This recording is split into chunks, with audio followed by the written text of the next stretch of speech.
What's good, everybody, and welcome back to my channel. FG2G here, and I got a little food for thought, word of encouragement, a little motivation for you as well as for myself, and we'll just call it knockoff, okay?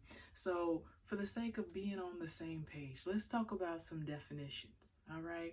When I first Googled it, it said a copy or imitation, especially of an expensive or designer product, all right? And then on dictionary.com, one of the definitions that they had is an unlicensed copy of something, especially fashion clothing, intended to be sold at a lower price than the original. So knockoff, we on the same page. It's an imitation, often sold at a discounted rate for cheap, right? Okay.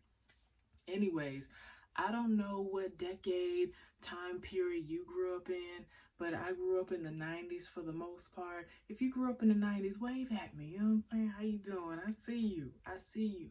Anyways, good times. Or if that was just a significant moment in your life, you can wave at me too.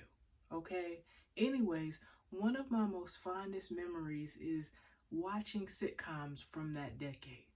For example, Moesha. Love the show.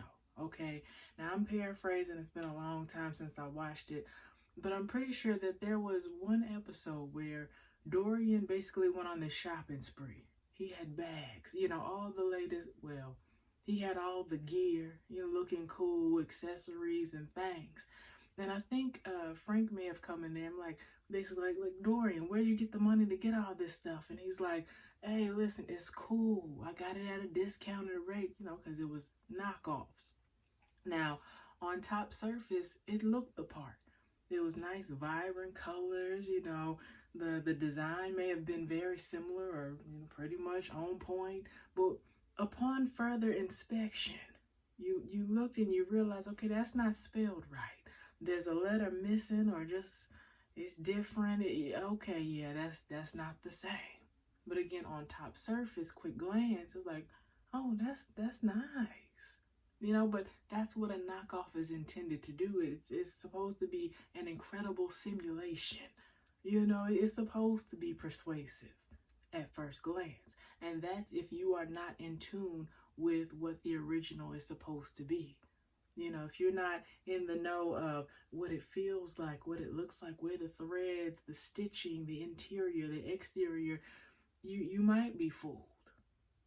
But with all of that being said, when it comes to our journey, whatever instructions that God gives you, that's the original. That's the original blueprint.